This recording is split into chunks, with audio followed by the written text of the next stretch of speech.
What's your reaction to the latest DUI that Phelps got? Stephen A. Smith, all I know for sure is it's time for people in this country to quit giving a pass to Michael Phelps just because he's an 18-time gold medalist and an Olympic golden boy. I'm sick and tired of hearing about this. I'm obviously even more sick and tired of drunk driving in this country, which seems to become a greater and greater problem. And obviously, you know, it's something dear to my heart. My mom nearly killed herself driving drunk, and God help us all, she didn't kill anyone else. And God help us all that in this latest incident involving Michael Phelps, reportedly no one was hurt. So I hope no one was hurt.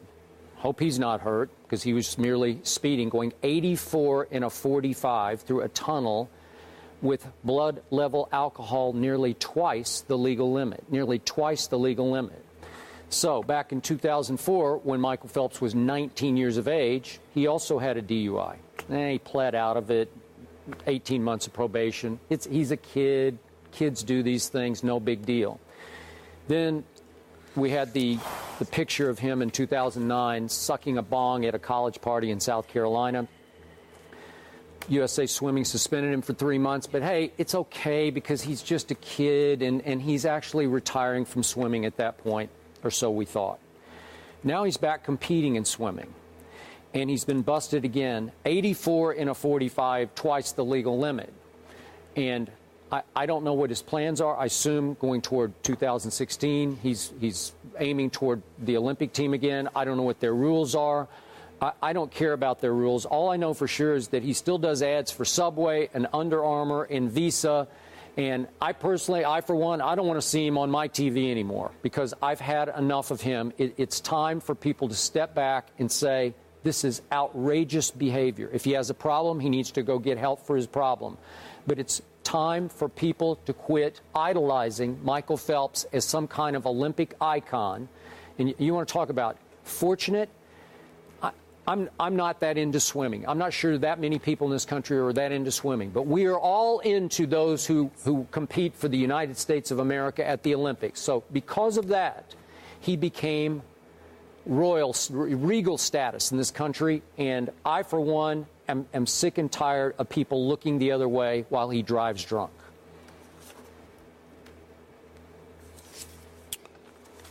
You left out one very, very important thing in your argument. I'm actually disappointed that you didn't bring this up. Michael Phelps should be in jail. Michael Phelps should be behind bars. I don't care if it's for a few hours or a few days. Let him spend some time behind bars, locked up for about a week or so. Let's see how he feels. I'm not then. opposed to that. The Fort McHenry Tunnel on Interstate 95 is a place that I drive through at least once a month.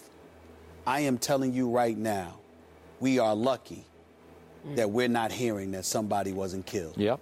84 through a 45 mile per hour. I go through the Fort McHenry Tunnel all the time. And I am telling you, 84 in a 45 and nobody was hurt, this man is lucky. Now, we've been on this show lamenting a lot of ills in our society. Sure. Okay? In this nation, what's one of the things we lament most of all? Drunk driving. People getting killed from it. This man, this is the second time that we know of.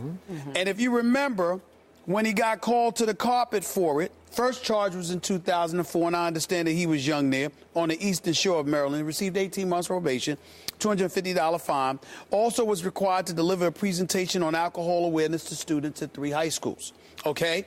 Now we look at it, and we're seeing guys like this, whoever this guy is, who's a volunteer assistant at the University of Southern Cal, Coach Urbanchek or whatever, however you pronounce his name. And he's talking about how he was going to write a letter in support of Michael. He said, I wrote Michael, we'll get over this one too. Regardless of what anyone says, you're a good guy. What does being a good guy have to do with anything? Yeah. It has nothing to do with that. I'm quite sure Michael Phelps is a good guy. I'm quite sure he's a very nice guy. I'm quite sure that his heart obviously is in the right place, that he means no ill will towards anybody else or anything like that. But that doesn't have anything to do with the fact that you're drunk and you decide to get behind the wheel of a car and endanger not just yourself but the lives of other people. And to me, that resonates. And the reason why it also resonates, Skip Bayless, is because if we're going to get on professional athletes representing the brand, representing the brand, what do you say about somebody who's representing the United States of America? This is Olympic competition. Mm-hmm.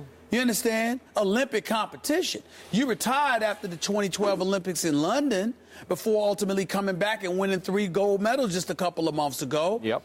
But the point that I'm trying to make is that shouldn't there be even more of an onus, even more of a responsibility on your shoulders if you are representing the red, white, and blue as opposed to the NBA or the NFL or Major League Baseball or the National Hockey League? Yep. This is Olympic competition, which means that while you've got the league like the NBA, which has successfully globalized its brand, the NFL with games in London trying to globalize its brand, baseball wishing they could do so as well, you have an individual who is a walking global icon. Yes. Yep.